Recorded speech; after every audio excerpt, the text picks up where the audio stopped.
No último capítulo, eu comecei a introduzir o assunto dos seres extraterrestres e fiz uma menção também, mesmo que muito superficialmente, dos intraterrestres. Eu tentei explicar de forma bem simplificada o que significam a primeira, segunda, terceira e quarta dimensões. Como também entrei no assunto da famosa entrada nessa quinta dimensão que estamos entrando. Mas temos que ir entendendo assunto por assunto. Queria começar a falar sobre os seres que já foram avistados e que facilmente pode ser encontrado muito material a respeito numa pesquisa rápida, o que eu vou deixar para quem quiser se aprofundar mais no assunto.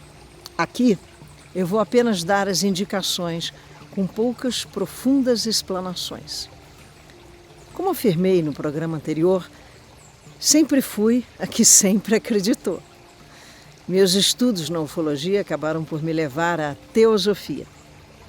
Mas sobre a teosofia eu vou falar mais adiante. Eu quero primeiro falar desses seres que acredito piamente que existam e que muitos já se apresentaram em forma física para muita gente e ufólogos experts no assunto já atestaram a existência e contato com eles.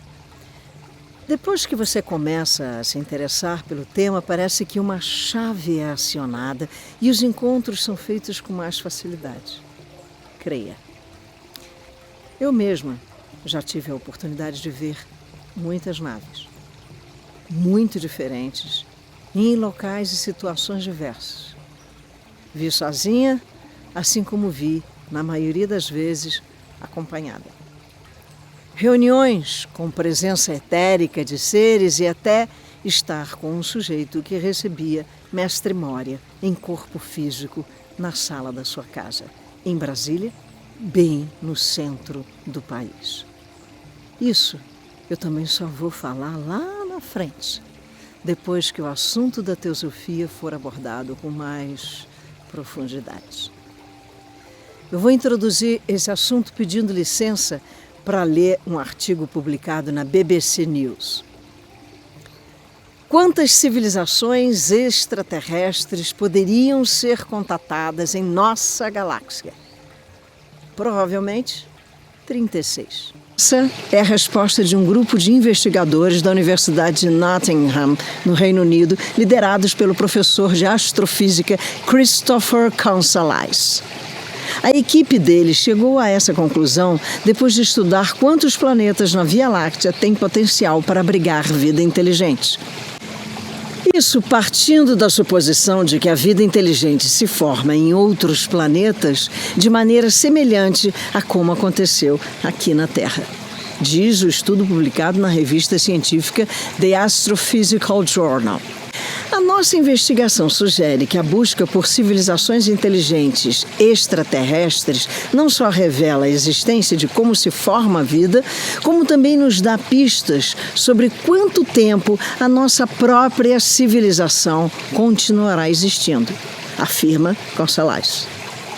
Se descobrirmos que a vida inteligente é comum, isso revelaria que nossa civilização poderia existir muito mais do que apenas algumas centenas de anos. Mas, se descobrirmos o contrário, que não há civilizações ativas na nossa galáxia, isso é um mau sinal para a nossa própria existência de longo prazo. Mas como eles chegaram ao número 36? Princípio da mediocridade. Os cientistas de Consolais dizem que sua teoria parte do princípio da mediocridade de Nicolau Copérnico. Esse é um conceito filosófico aplicado na astronomia que diz que a Terra não é o único planeta do universo capaz de abrigar vida. Também lançaram mão da equação de Drake, do astrônomo Frank Drake, que em 1961 estabeleceu 7 fatores necessários para que se desenvolva vida inteligente como a conhecemos em outro planeta. Entre os fatores está a existência de uma estrela em distância adequada para que o planeta possa orbitar ao seu redor, dando condições favoráveis para a geração de vida. Os pesquisadores da Universidade de Nottingham Começaram analisando quais outros planetas existem na Via Láctea apenas e há quanto tempo eles existem.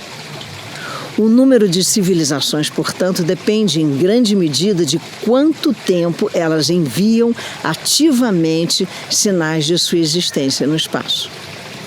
E depois de realizar complexos cálculos matemáticos, eles determinaram que poderia haver ao redor de 36 civilizações tecnicamente inteligentes, que viveriam em nossa galáxia. Consolais ressalta que, tendo em conta que são necessários uns 5 bilhões de anos para que se forme vida inteligente em outros planetas como aqui na Terra, deve haver ao menos umas poucas dezenas de civilizações ativas na nossa galáxia. Mas a pesquisa indica que 36 é um número mais provável, mas que poderia variar de 4 a 211. Então, vamos falar abertamente do que já se comenta em larga escala. Os seres que já são mais, digamos, familiares. Aqueles que apareceram para muitos.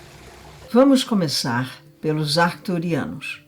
Habitam Arcturus, considerada a estrela dos líderes, por ser a maior e mais brilhante que conseguimos enxergar.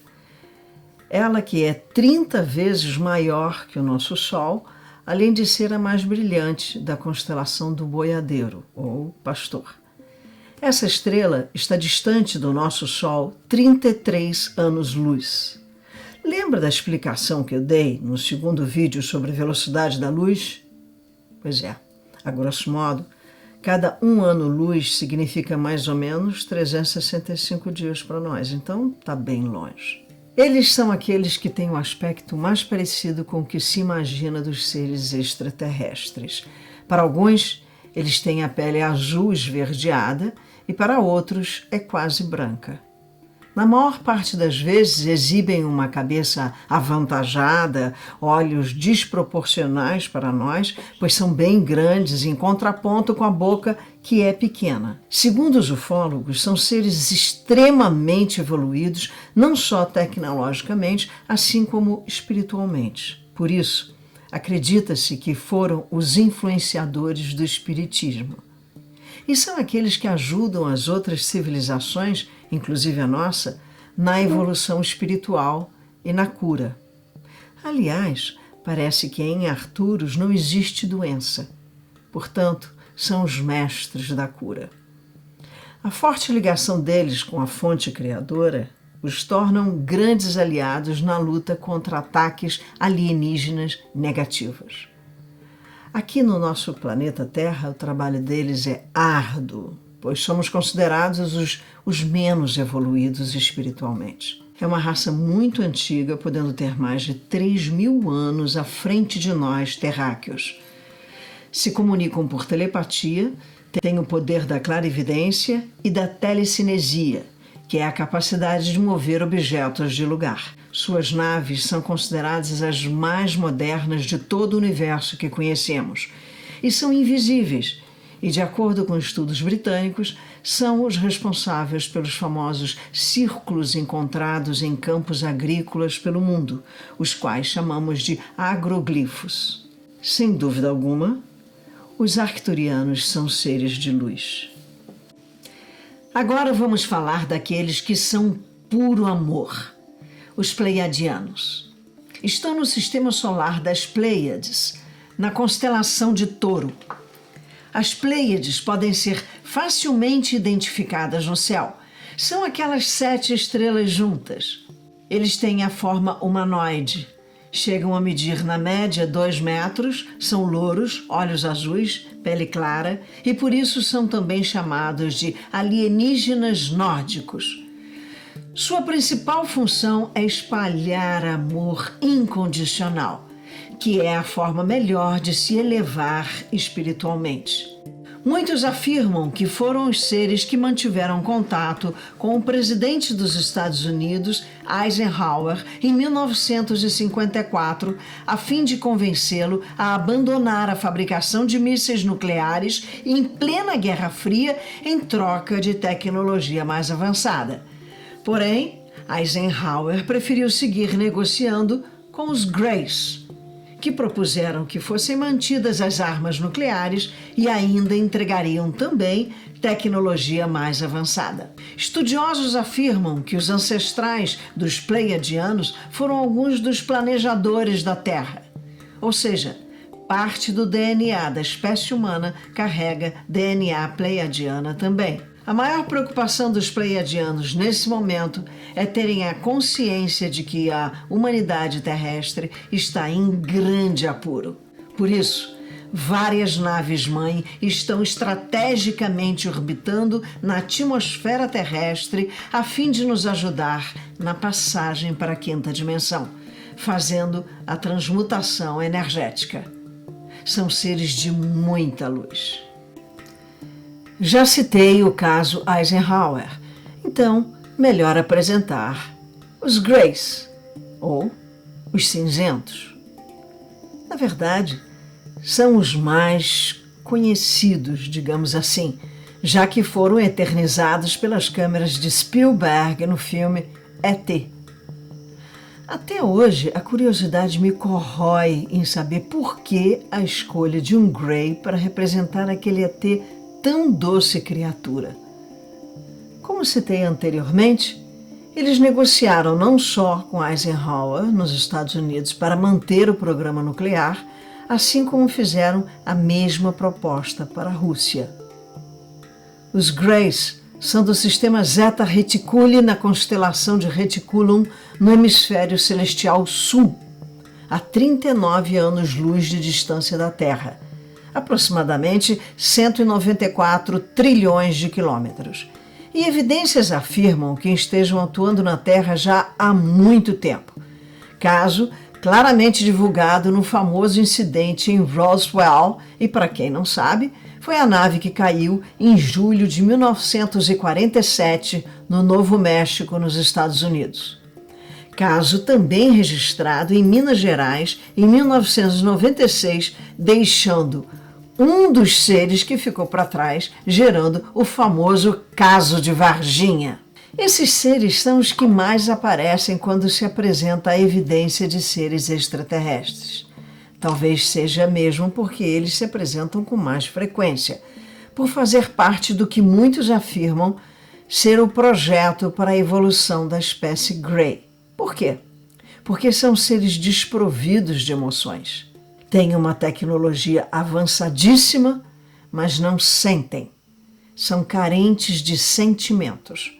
E têm um imenso interesse nessa condição que nós, terráqueos, temos. Os estudos revelam que esse é o real interesse dessa raça: misturar a civilização do planeta Terra com a civilização de Reticulum.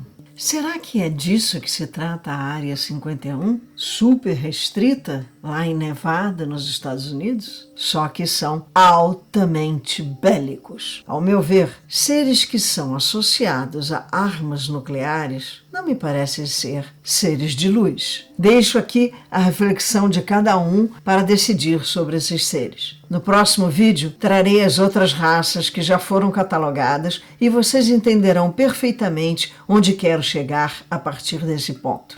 Espero que você permaneça comigo. Até lá.